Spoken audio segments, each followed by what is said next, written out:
Welcome back to another round of Basis Picks.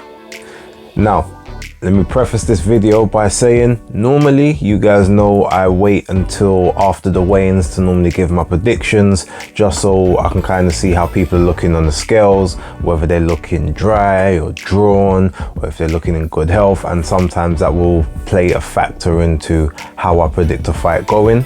On this occasion, this is being done beforehand, so I'm gonna use that as a caveat for if anyone comes in looking particularly mad, or you know, there's a mad upset due to something that obviously I haven't seen prior.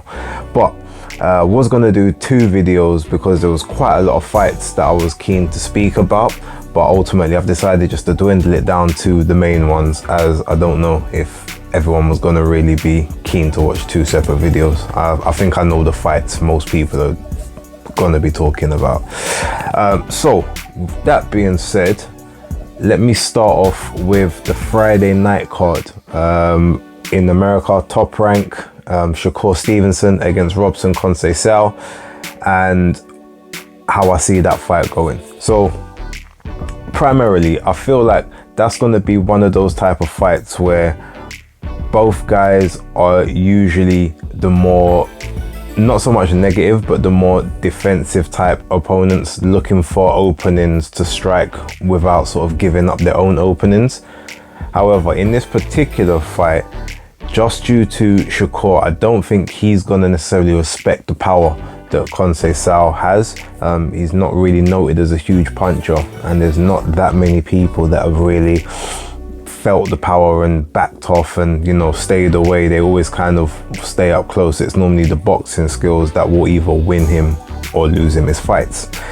And Shakur, being the naturally more skilled guy, more well drilled, I feel as if he's probably gonna change up his tactics a little bit to be more aggressive.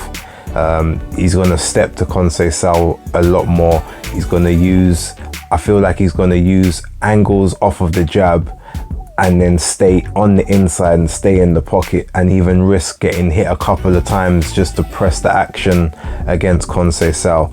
And I do feel as if he's going to, you know, use this fight as an opportunity to not so much, maybe not make a statement, because he's kind of done that before, but to be just a bit more emphatic in how he finishes.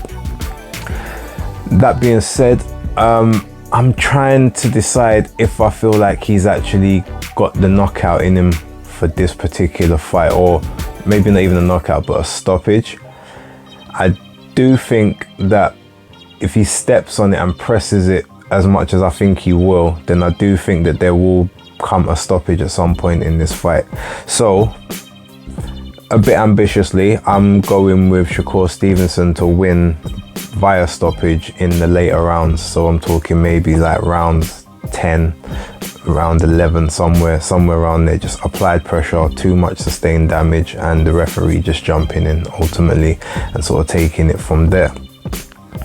Right now, so I'm gonna move over to the Matchroom card real quick, seeing as there's less fights on there for of interest to me at the moment, especially with the Wood and Lara bout disappearing. Starting with Hannah Rankin and Terry Harper.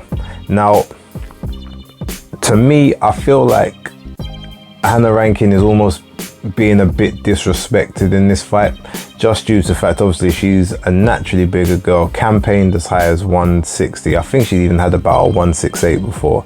So, you know, down at sort of 154, done a lot of damage to her previous opponent, and we don't know what kind of condition Terry is still in based off of the, you know, the knockout she got the fight before last. Yeah, she moved up in weight to 135, you know, seemed fairly comfortable in that fight, but she wasn't in there against a noted puncher.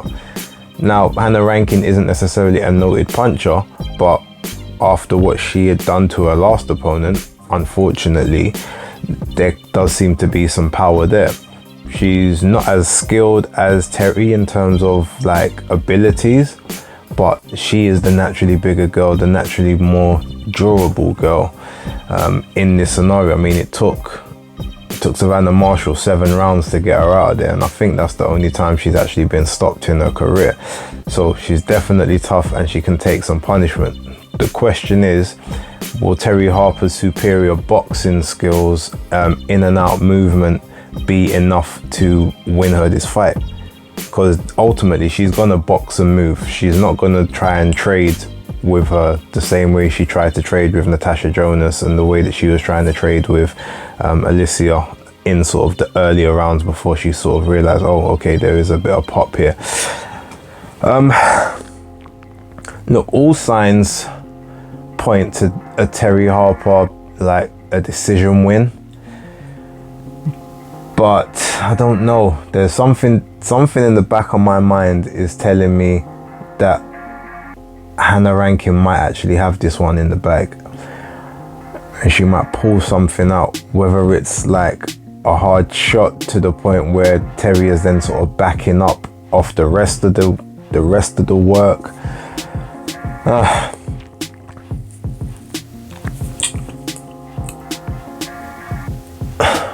They normally say that your first instinct is the correct one.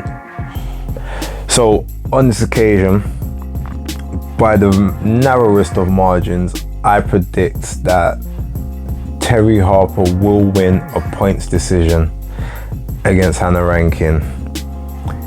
It's going to be a very, very close fight, but I think she is more the darling of Matchroom. So I kind of see if it's going to be favorable in her, you know, in anyone's favor, it will be hers. Yeah, okay. Terri Harper points decision. That's what I'm going to go for. But if anything else other than that happens, remember there's another one in there. I'm being conservative on this one, but I'm going to go Terri. All right.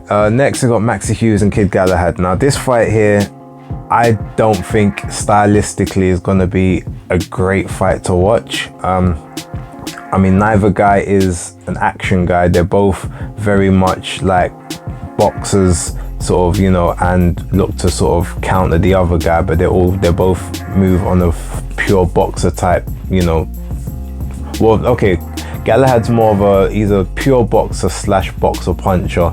So everything is based off the boxing, off the movement, off side to side, lateral, up and body, sort of upper body movement.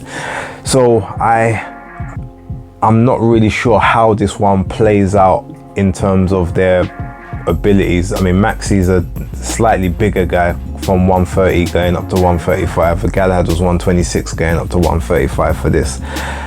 But what I do believe is that if this is about boxing and both guys being boxers, I think Galahad is the better boxer of the two.